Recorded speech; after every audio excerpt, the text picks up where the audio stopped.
this is where, well, again, a bit of a tug.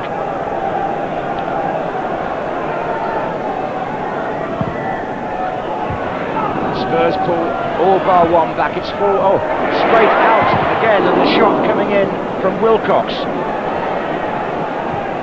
Forward again by Jones.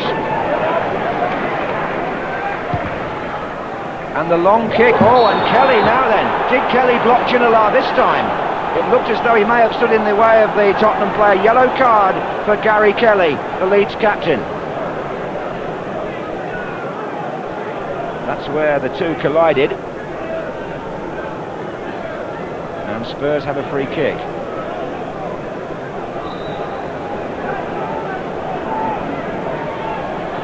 Forward by Sherwood. Sol Campbell felt he was blocked there, but the ball goes harmlessly through. And Leeds have taken it quickly. Lashing rain coming down now as Huckabee tries to get into the game, having just come on. He's offside.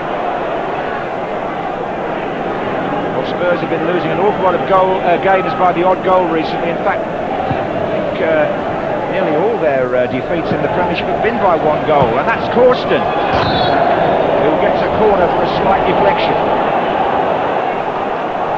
Now, is this the sign of a mini revival by Tottenham, I wonder? Perry is up for the corner, so is Campbell. Campbell still forward, Sherwood trying to find a position as well. Campbell comes in, Nigel Martin out to Rico. Anderton. That's it's floating away. Goal kick.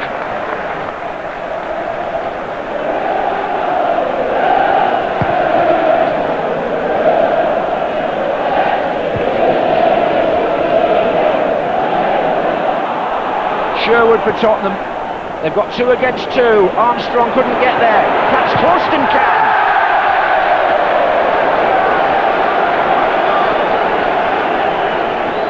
Well, Leeds were stretched there, and it was 2 against 2. Of that there is no doubt. There was no cover whatsoever on this side of the pitch by the Leeds defence, but Willem Corsten got right underneath the ball.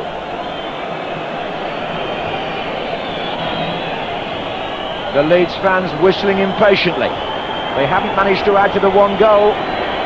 Spurs, in fairness, haven't really hurt them a lot. This is Dominguez. But Dewberry has to nevertheless hurry across here. On the Leeds bench, they're agitated. They don't really know how much longer there is to go because of the lack of a signal. And Mr. Gallagher, who's concentrating on the play, has given Spurs a throw-in and checked his own watch again. Sol Campbell has come hurrying forward. Perry's on his way. Nielsen to take. Oh, and Dewberry missed it, and surely, and Nigel Martin grabs it. But there was a moment there with the ball in the air when Tottenham could so easily have snatched 1 point and deprived Leeds of 2. Dewberry missed it. And now Leeds come forward again. 3 minutes of stoppage time has already been played. Hart.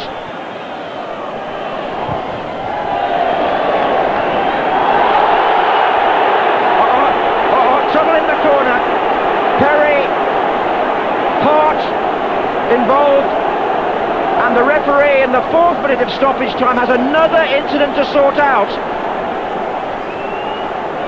Perry went in with the tackle to start with. Did Hart stamp? Did Hart stamp is the first question.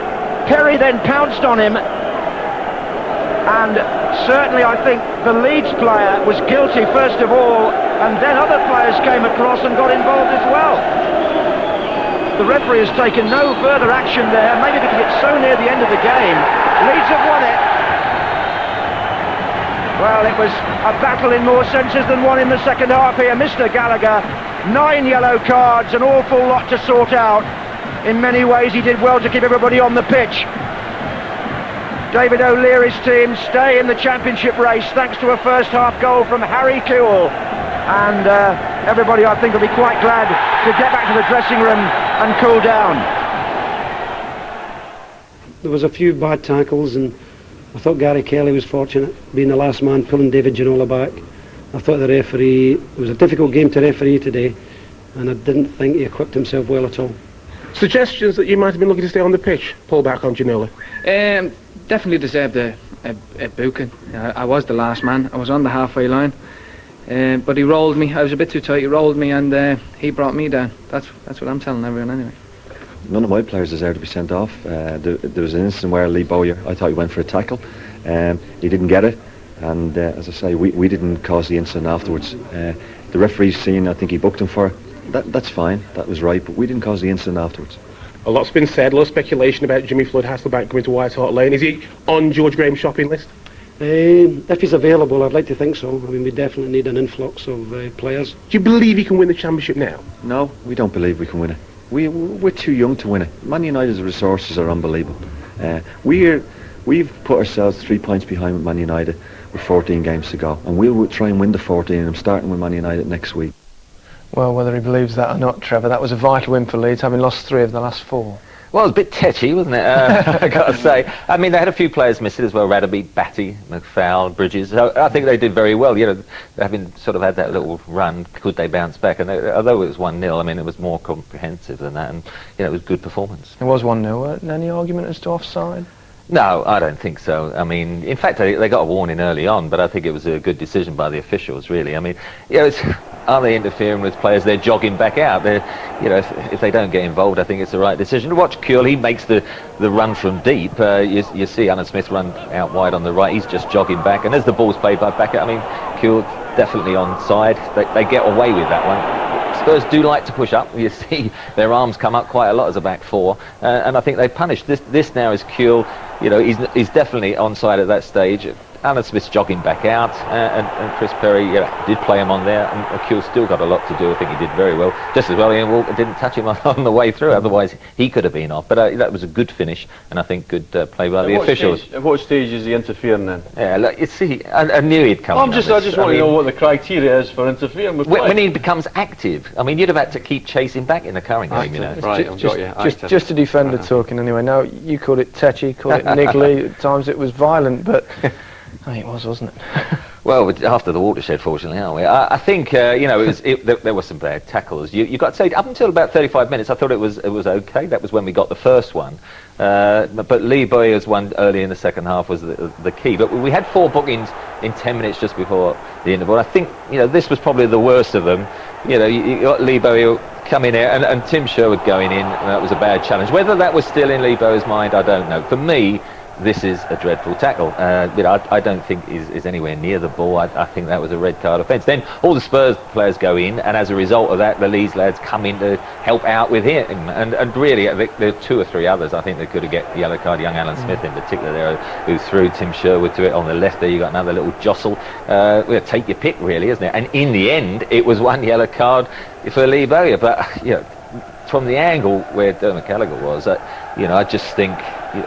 He's not ever going to get the ball, and look, he almost veers into the midriff, you know, for me, of Stephen Clements, and I just think it has to be a red card in this day and age. And whilst we are trying to be a little bit more lax, I don't think that was one. This was late on again. Chris Perry goes in, you know, Ian Hart lands on him, and then Chris Perry reacts, and then Darren Huckabee runs some 30 yards. He gets involved, and a bit more protection comes in. And I just think it's at the stage now. We were asking, you know, for some common sense from referees and officials, but here we are with players. Over the last couple of weeks, I think they've got to start showing a bit of responsibility themselves. And it's not after the watershed if you're watching on Sunday morning, of course.